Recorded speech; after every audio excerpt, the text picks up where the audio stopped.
எங்களுக்கு வெள்ளம் பாதிக்கப்படையில, மழை பாதிக்கப்படையில. எல்லா இடமும் சகல இடமும் வெள்ளம் பாதிக்கப்பட்டிருக்கு, மழை பாதிக்கப்படும்.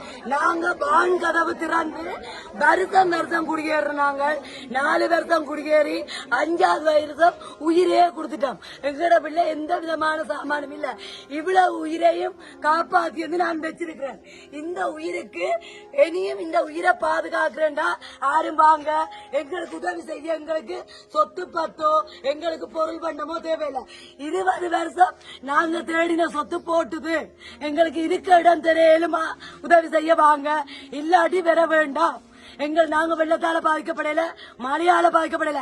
வான்கதவு எங்களுக்கு சொல்லாம திறந்து எங்கட கழுத்து முட்டை தண்ணி வந்த அப்புறம் நான் இவ்வளவு உயிரை காப்பாத்திருக்கேன். அதுக்கு பிறகு நான் சகல இடமும் அறிவிச்சு போட்டில கூட காப்பாத்தி விட்டுட்டேன். இந்த உயிரை பாதுகாக்க இயலுமா யாரும் உதவி செய்ய வாங்க, இல்லாட்டி வர வேண்டாம். எங்களுக்கு பொருள் பண்டம் சொத்து பத்து தேவை. நாங்க நித்திர இல்லாம உறவு போல ஒரு நேர சாப்பாடு பாதி நேர சாப்பாடு கொடுத்து சொத்து பத்து தேடி வச்சிருந்தோம். அவளாம் போட்டுது, எங்கட ஆடு மாடு எல்லாமே போட்டுது. இனி எங்களுக்கு உதவி செய்ய எதுவும் வேண்டாம். எங்கட உயிரை காப்பாத்தேலுமா எங்கேயாவது ஒரு டென்ட் அடிச்சு இருக்க இடம் தாங்க, இல்லாட்டி நஞ்சா குளத்து சாப்பாடு தாங்க இவ்வளவு பேருக்கு கொடுத்துட்டு. நான் கந்தசாமி நேர் உமனாடிய தலைவர். எங்களை குடியேற்றினது 2006 2ஆம் மாதம் 6ஆம் தேதி குடியேறினது.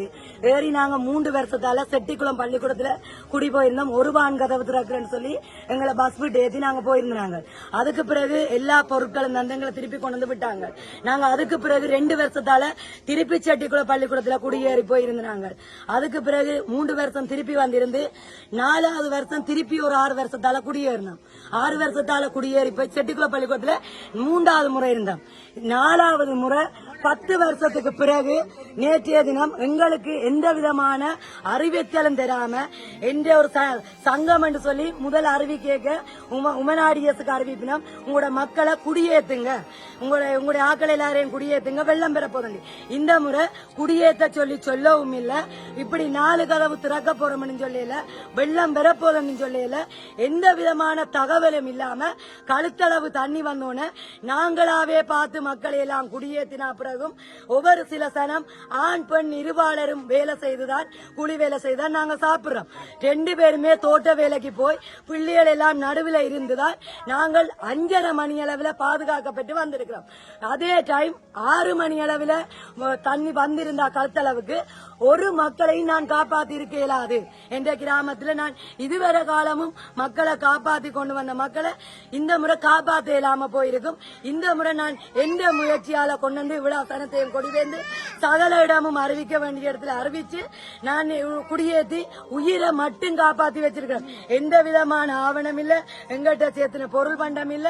இவ்வளவு காலமும் நான் டிஎஸ் ஆபீஸ்ல சண்டை பிடிச்சு இவ்வளவு பொருள் பண்டத்தை சேர்த்து சனம் தின்னாம உண்ணாம மிச்சம் பிடிச்ச பொருள் பண்டம் போயிட்டுது. இனிமேல் எங்களுக்கு பொருள் பண்டமோ சொத்து சுகமோ மாடோ ஆடோ நாங்க தேடினது எங்கட பிள்ளைகளே போயிட்டுது. எங்களுக்கு எந்த விதமான தேவையும் தேவையில்ல. என்னால முயன்ற அளவுக்கு நான் இவ்வளவு காப்பாற்றேன். எந்த வருங்காலத்து பிள்ளைகளுக்கு இந்த தண்ணிய தெரியாது, இவ்வளவுக்கு தண்ணி வரும்னு தெரியாது. அவங்களோட சந்ததிகள், இந்த சின்னஞ்சிறாடுற சந்ததிகள் எனிக்காலத்துல போகும். அதனால அந்த கிராமத்துல இருக்க எனக்கு முற்றுமுழுதா இந்த கிராமத்தில் இருக்க நான் விருப்பம் இல்ல. என்ன முற்றுமுழுதா இருக்கிறேன்டா இவ்வளவு மக்களை நான் காப்பாற்றி வந்து வச்சிருக்கேன். அவ்வளவு சனத்துக்கும் சோறு கொண்டு வந்து கொடுக்குறீங்க, பருப்புஞ்சோறும். அந்த சோத்தோட நஞ்சையும் சேர்ந்து கலந்து கொடுத்துட்டு எல்லாத்தையும் ஒரு மிக்க கொள்ளுங்க. 4 வருஷத்துக்கு பிறகு 5வது வருஷம் இந்த அழிவு போதும் போதும் போதும் என்று கும்பிடுறோம். எங்களுக்கு எந்த விதமான சொத்தும் வேண்டாம்.